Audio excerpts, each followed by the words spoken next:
How are you, Mark? I'm good. How are you? Awesome. Awesome. Good. I'm awesome too. We are the awesome team. Yes. Yay! Awesome. What's the name of your team? Awesomes. The Awesomes? We are the awesomes. Oh, wow, we have an idea right That's here. a great idea. Yeah. We'll work on it later. Okay. So, well, this movie is about superheroes, and I was wondering if and the superheroes need to be obviously brave. Do you think bravery is something that needs practicing, or is something that you have in your genes? How do you think it works?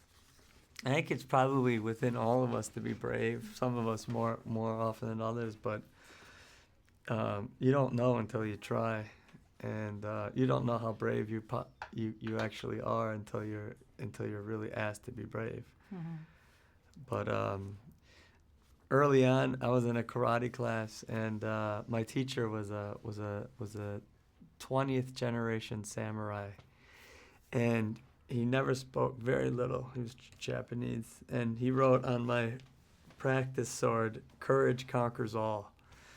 And for each student, he wrote something specifically that he felt that student needed to get to develop. Mm-hmm. And that's been a big part of my life, is pushing out beyond where you feel comfortable.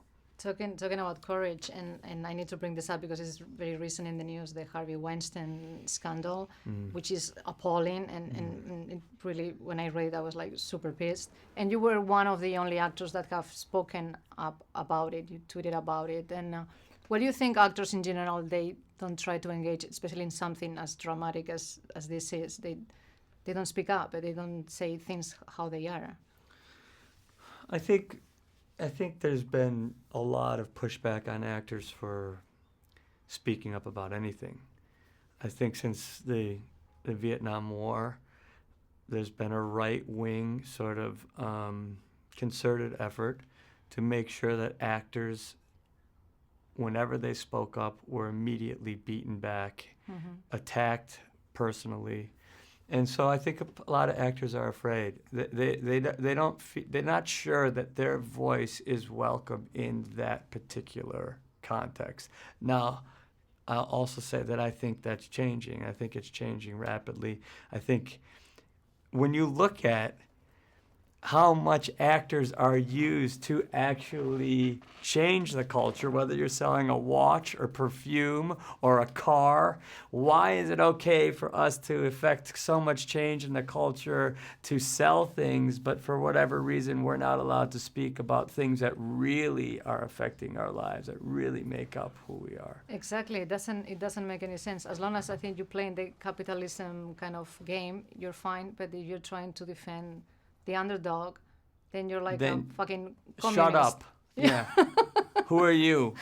No one wants to hear from you unless you're selling us a watch. Exactly. Or a perfume. Otherwise, shut the fuck up. No, it's not like that. That's the illusion. Yeah. That's the projection. The truth of the matter is artists from the beginning of time have always been the voice of the person, the people, the common person. That's that's part of our function in the world. That's part of why we are here. I see it. Yeah, and it's veered for many to the wrong path. Well, people are afraid. I mean, part of why we're here is because people just act out of fear. They're not acting out of their bravery, their courage, you know.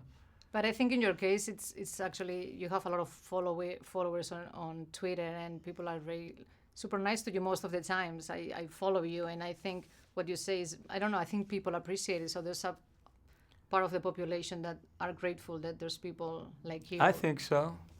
I a lot of people are like, are you crazy? How can you, you're going to get beat, you're going to take your career, but it's been quite the opposite. And, I get thanked much more than I get beaten up for it. Even the people, I respect people not agreeing with me. That's fine. Yeah. That's part of America.